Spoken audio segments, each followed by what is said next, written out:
What's up, guys, and welcome back to Built. Last week we kind of started assembling our engine and figuring out really what we needed to be able to fit it into this car. I had a few things that I knew I would need, like this carbureted intake, carburetor, distributor, which we're actually gonna need a different one, our mounts and mounting kit, and our block hugger headers, which I think are gonna work, but I'm not entirely sure. Some other things that I learned kind of in putting everything together and really getting into this engine is that we're gonna need a water pump, we're gonna need an alternator, or a different alternator bracket, we're gonna need potentially some pulleys, we're gonna need an oil filter relocation mount, and then, like I said, I'm gonna get a different distributor that's gonna allow me to run, it's a HEI type distributor, so it's got like a coil and everything in there. Basically, the whole goal is to really simplify the engine bay as much as possible. So it'll be kind of its own unit. I think it's like 3 wires to wire it up. We're doing the same kind of thing with our alternator, which I'll show you later in the video. But the goal for this video is to get this engine mounted. That might be a huge goal, but this week's not nearly as crazy as last week is, so we got a lot of time to work on it. I think we can do it, but that means we're gonna have to get this thing ready. We're gonna clean it up because it's pretty nasty, get the subframe out, work on getting everything modified. I ordered a bunch of welding gear to kind of help me out because the stuff I've been using is like hand-me-down stuff and it's just not cutting it anymore.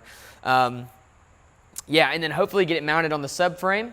Potentially get it mounted back in the car just to see what our clearance issues are going to be. I know we're going to have to fix our floor pan a little bit and add some clearance there, some in the transmission tunnel as well. So we'll get to those clearance issues, but the first thing I think needs to happen is just to get this thing mounted. And I'm really excited to do this. A little bit nervous. Let's get to work. The first thing I think I want to do is this. This is a new water pump, and this one actually spins in the opposite direction. I'm gonna run a serpentine belt on this, I think, and in order for it to work, or even if I did a V-belt, I need this to run clockwise, I guess. Yeah, clockwise. Right now it's made to run counterclockwise to work with the big serpentine system from the more modern engine. We're not gonna have that because all we've gotta run is our water pump and our alternator. So we're gonna slap this thing on, and then this will spin the same direction as our crankshaft, which means we'll be able to just run a belt around it and it'll work.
All right, so after removing that and breaking some of the hardware, I am really glad that we are replacing this thing. It looks awful. There's rust all behind it. The gasket is just shredded. As you can see, the hardware was rusted in, and all of the aluminum is kind of corroded and awful. It's gonna be a good thing to replace, and this is one of those things that you're supposed to place, you know, every now and then. They're not that expensive, and the best part about this is we are getting an upgrade. So along with rotating the opposite direction, which we need for our new belt system, we are getting a pressure or a pump upgrade as well. So this is a high volume pump. I'm not sure the differences between the two as far as how much volume it actually pumps, but it does pump more, which is good because we are going to be running this engine hard, and keeping it cool will keep it alive. I've put all of my hardware in order, kind of the way it came off of the motor, and I did that so that I wouldn't forget. I was gonna reuse this, and I maybe used some of it, but it looks really rough. If I could find a hardware kit, we may just swap it all out for new stuff. But obviously we've got to replace at least the one that we broke off. And I got to figure out how to get that out. But this new pump is bright, shiny aluminum. It is a high volume pump, and it spins clockwise the same as the rest of the engine. I think it's clockwise, don't quote me on that. It spins the same way as the engine though, and that's what we needed. So this will be able to be driven straight off the crankshaft in the same direction of the crankshaft, which will be great for us. I also opted for the the exit port right here on the bottom right of the engine, or the bottom right of the pump, rather than this one that's bottom left. That is for packaging. I'm going to be running my lines off to the left of the engine, so this was better for me to have both lines on that side. So pretty cool stuff. I think it's going to work really well. So the next thing to do, I think, with this is to get that other bolt out. I'm going to spray it with some penetrating fluid. We're going to let that sit while we move on to other things, and then we'll come back and get it out later, and then we can throw this pump on and kind of be done with this part of the project. All right, so the next piece of this sort of elaborate puzzle is the oil filter. Our oil filter would normally go right here, but our frame rail's right there, so we've got to route it up and out of the way. And the way we're going to do that is just a universal oil filter kit. This will screw onto here somehow, and then we'll run lines out of this end over somewhere else in the engine bay. For me, it's going to be somewhere that's easy to get to, because oil filters are a pain to remove, in my opinion, and it'd be nice to have one that's just easy to replace. Why aren't they all easy to replace? If you've ever wondered how these things are universal, they come with different threaded little nuts, and those drop in just like that. And then inside of there, you may be able to see it on camera, there's a groove. And you've got a snap ring that will go down inside of there and compress this thing into the groove so it can't come off. Just like that. Now this is locked in there. It's not going anywhere. Snap ring's a little hard to get in, I guess. Not too bad. Now there's an O-ring that's going to go on the outside of this. We'll screw it on, and then our adapter will be installed.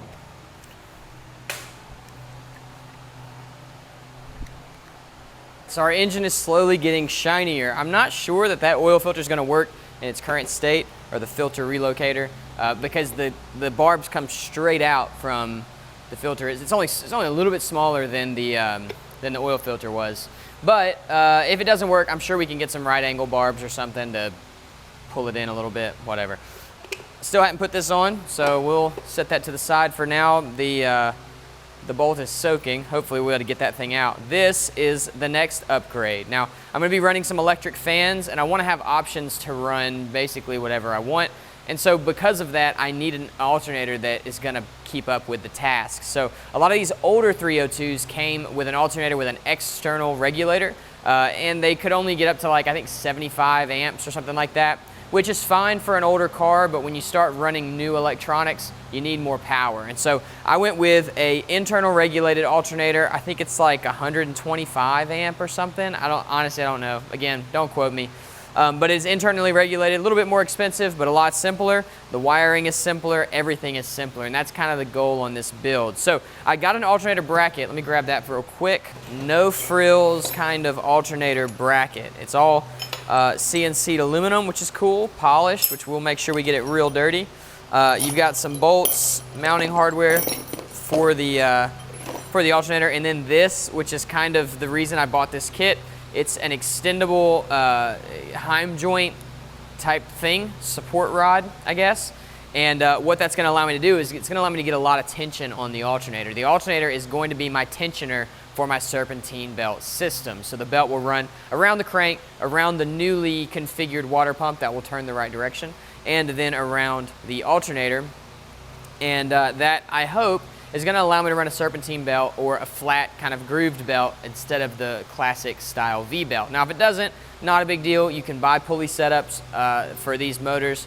It's really common that are all V belt, that will all match up really, really well. But I think this is going to work. And if it does, I think it'll be kind of a cool little feature to be able to tension everything up with our alternator in this little heim joint. Let's get it installed. There's no instructions, so we're going to wing it. Let's do it.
This is a subframe bolt, and as far as I can tell, there are 4 of them on our subframe. The subframe basically on this car connects everything. It holds the suspension, it holds the brakes, it holds the wheels, and it holds the steering rack. And so what we're gonna do is unbolt the subframe, unbolt our brake lines and our steering rack, and then hopefully lift the car up and roll the subframe out from underneath. That's gonna be where we do the majority of our building, of our welding, to get this thing to work. We've got everything for the transmission will kind of be done under the car, on the car, but the engine mounting is gonna happen on the actual subframe. So we gotta get it out of there. We'll be able to clean it up. We've gotta make some room for our engine so it'll sit down a little bit further, and just really just get the car ready to accept the engine. While we're doing that, we're gonna cut off the old mounts from the frame just to give us a little more room, and probably clean up the engine bay a little bit because it looks really, really rough.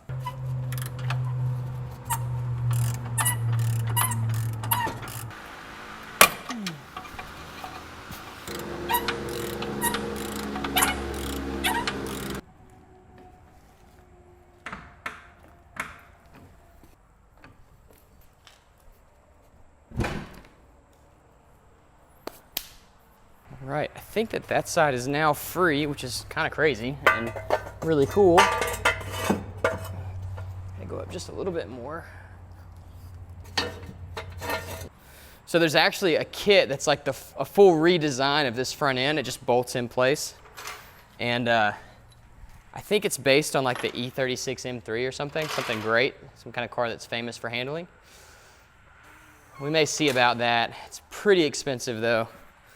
So I don't know if we'll be able to afford it on our budget, but I think it'd be cool to update all the suspension geometry and really make it great. If you know the guy that makes it, tell him we could use it. We'll just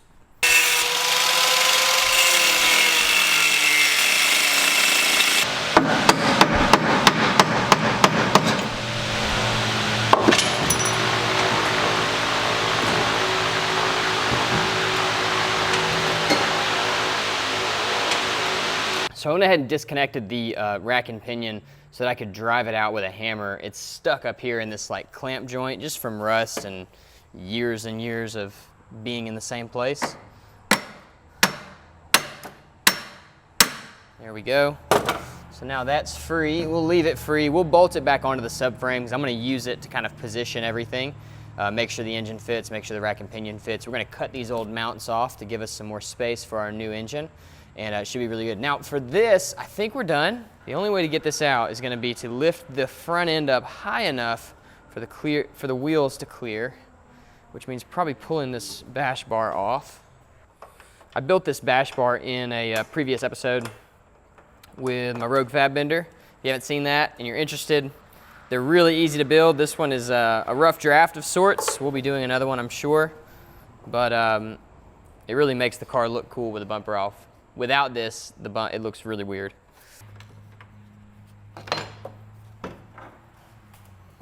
Go.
And I moved my steering up and out of the way.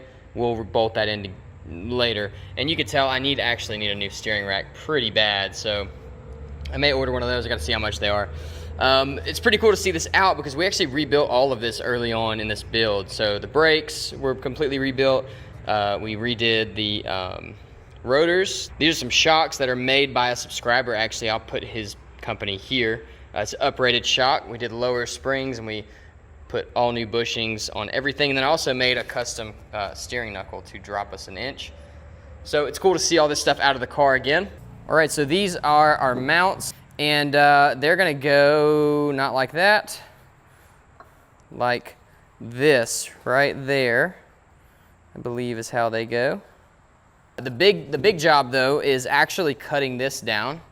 So we're gonna have to cut this down and make a kind of plate for it. If I'm lucky, I'll be able to cut it down and just flip it over. Maybe that'll work, I'm not sure. But I've gotta take I gotta look at some pictures and see where we need to cut this. Then we'll draw it out, we'll cut it, we'll clean everything, and we'll weld in our new mounts. This is actually really exciting. This is fun. It's like Legos, but for big kids.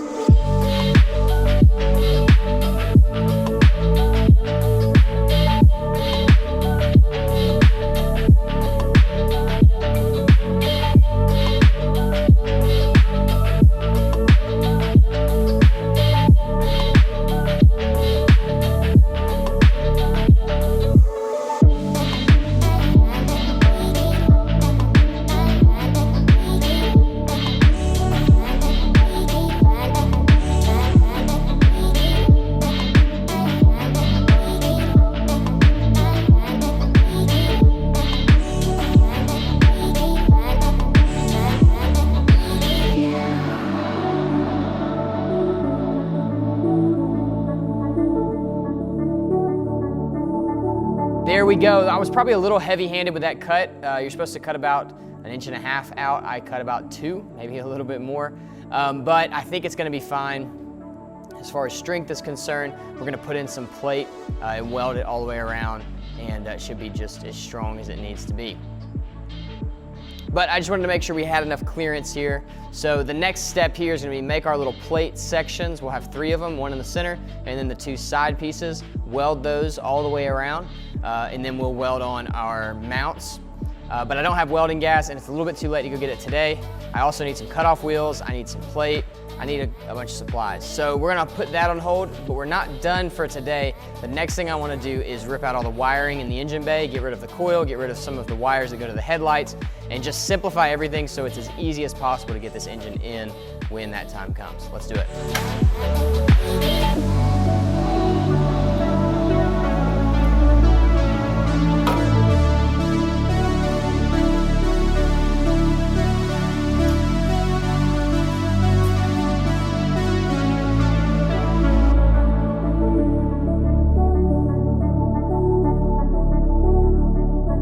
So we are ready to make our patch. I went and picked up some scrap metal from Chase's house. If you guys are new to the channel, Chase is a friend of mine, makes several appearances here. And it's 3/16, and this one, let me show you how I measure. I thought this was 3/16 inch. When I cut it, it is right at 1/8. Now this is a little metal gauge that I got off Amazon. I'll throw a link down there. If you guys do a lot of metal work, it's super useful to have on your keyring, and you can just measure what your gauge thickness is. This one is right at 1/8, and the metal I got is 3/16, and that's almost double the thickness, which we could do. It wouldn't be really an issue. It's just gonna be a little bit harder to weld because one piece is going to absorb heat better than the other. So I'll have to really bake it down into 3/16 and then pull it over into the 1/8. I'm just not that good of a welder, so I really wanna give myself the best chance at succeeding. So what we're gonna do first, I'm gonna try first before I go cut into that 3/16, is I'm gonna cut this thing apart into 3 sections basically, and we'll just cut the center out of it. And I'm gonna see if I can make that work and just reuse the metal that was already there. Metals that are exactly the same tend to weld really well together. So that's what we're gonna try first. If we can make that work, we'll make it work. Sorry, the cars are really loud today. If we can't make it work, then we'll go with the thicker metal and just pay more attention, I guess, when we're welding. A couple of things, got some new gear. All of it's on Amazon. I will link it in the description below. My favorite is this shirt. It's a fire resistant shirt, and it actually fits me, unlike my last welding shirt, so very, very happy with that. We picked up some gas, got a helmet as well. This is on Amazon. I'll link it too, just in case. I don't know anything about it, so I'm not recommending it. I do recommend the shirt. I've already used it a couple times. And then what else did I get? Got a welding hat, but it's not here yet, so this is all we're gonna have today. So first things first, we're gonna get this thing cut up, get everything kind of cleaned off, and we'll see if we can piece something together to weld. Let's do it.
This was a lot of practice for me. I'm not a great welder. I haven't had a lot of experience welding, just when I need to, and this is a great example of that. Had a lot of beads that did not go well. Some things you couldn't even call beads. I think I was running a little bit hot, but I learned two things, which these are things you see all over the internet. I'm an experiential learner, so that's why I show all of my mistakes always, basically, because that's just how I learn stuff. I make a mistake and then it's easier to remember and to understand kind of why you have to do certain things. With welding, one of the things, or two of the things that are pretty important, especially with TIG, pretty important with MIG, is a clean surface, clean material, and then good fitment, so not a lot of gaps, or a controlled gap if you have a gap. And we didn't have either of those here. I cleaned the surface a little bit on the bottom plate and it welded okay, but I had some gaps there that were kind of hard to deal with. The traffic is crazy today, so I'm sorry about the noise. But then on the side plates, this one over here, I didn't clean it, and I just started welding. I think I was just being impatient, I wasn't thinking, and it gave me a lot of trouble. Just stuff catching on fire, the weld not wanting to work, and there were some gaps. I just wasn't really great. On this side, I actually fit the piece into the opening a lot better, and as a result, I was able to run some pretty good beads that look right, and that I think are gonna work really well. I think all of it's gonna work for what we needed to do, but yeah, this will serve as kind of a look how far we've come moment in a year or two. Hopefully my welds look a little better. But the whole point of doing this part first was that I wanted some practice and I wanted to dial my machine in before welding this. This is a thicker material. I'm gonna say 3/16. Yeah. So this is a 3/16, which is almost double what I just welded. So I'm going to use that plate over there to get my settings dialed in, and then we'll weld these onto the chassis.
And there we go. This thing looks so cool.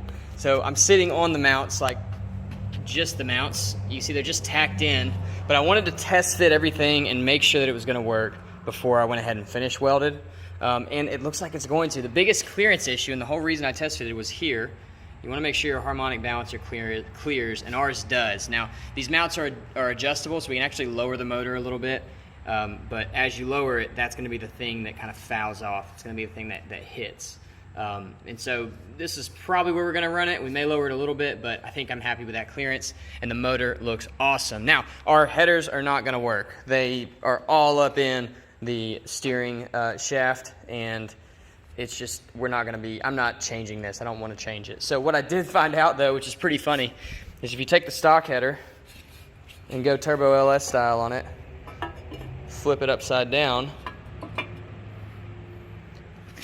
you can see, there we go, plenty of clearance for the steering, and it throws your exhaust up out right at the back of the motor. And so then I would do like a 90-degree turn down basically and go through the fender like normal.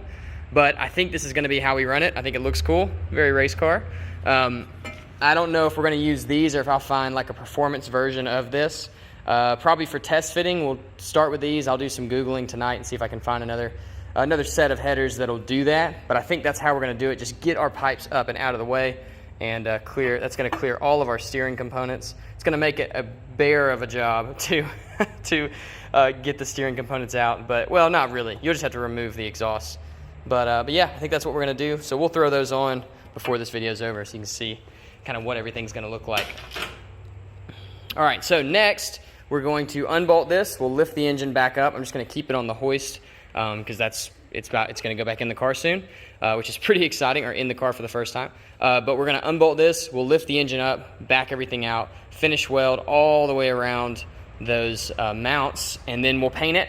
And our modifications for getting the engine in will be done, and we can go ahead and start putting it all back together so that we can mount a V8 in our MG. Very, very cool. This has not been that difficult at all. Just a lot of welding, and welding's fun. If you look down here, you can see I have plenty of clearance to the oil pan. Looks pretty good. It's gonna be fun changing the oil because the drain is right there above the cross member, so that's cool. But yeah, so we've got plenty of room. I was pretty concerned about that, and it came out looking, honestly, I'm pretty happy with it. I'm happy with the stuff that we did. All right, so that's enough talking. Let's get back to pulling stuff apart so we can weld this thing up and be done with our cross member.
We did it.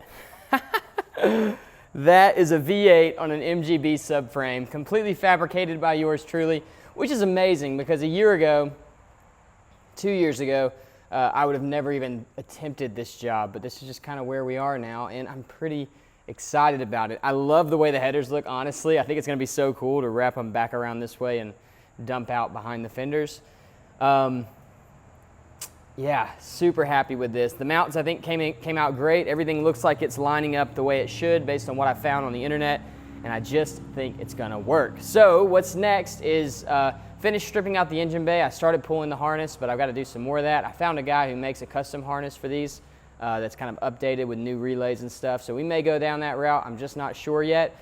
But before we do any sort of wiring, I'm gonna pull all the wiring out and install the engine and trans. We can get it to run without a wiring harness. Maybe even drive it without a wiring harness, just because it's of how old school this setup is. So we may do that, we'll see. But yeah, just gonna get it in the car first, and then, yeah, and then I guess move from there. The next video, what we're gonna be doing is cleaning out the wiring harness, cleaning out the engine bay. We'll disassemble this whole thing again and start bolting it back together. And hopefully at the end of the video, we will have the engine bolted in the car. Maybe the transmission too. I'm still waiting on my bell housing. If we get the bell housing here, I've got my clutch. We can throw the bell housing and trans on the back and install that as well. That should be fairly straightforward. It's already, the mount and bracket and stuff is already assembled for it. So it's pretty exciting. This was not hard. It was not a hard job at all. And it was actually a lot of fun. A lot of fun to do. So let's see. This is where I want to stop it, for today, because once we get into the rabbit hole of cleaning everything and making this actually fit in the car, there's going to be a lot of stuff to do. I've got to do some editing to my floor pans. I've got to do, obviously, a bunch of cleaning and just a lot of work to make this big engine fit in that small car. So I think that should be its own video, and that's how we're going to do it. So this is the end of this video. I hope you guys enjoyed it. I am so stoked with how much work we got done and that this thing is all mounted and assembled like it was made for it. It's just, I guess because it was made for it. Just awesome, just awesome. Thank you guys so much for watching. If you aren't subscribed yet, consider subscribing. If you want to see this little MG with a big V8 go ripping down the road. I also got my 911 running proper this week. If you follow me on Instagram, you saw that. It runs awesome. So we'll be doing a video of that soon so you guys can hear it and see it run. I'm also going to be building a budget exhaust for it, which will be pretty fun too. And then I also went on a trip recently with my dad to California, and I'm working on that video, so it'll be coming out soon as well. A lot of stuff going on. You can see the Datsun's covered up behind me. I'm just making parts for it. That's it. It's going to take a while, but we're doing it. And it'll, when it's done, I'll make a video about that too. Thank you guys so much for watching. I'll see you in the next one.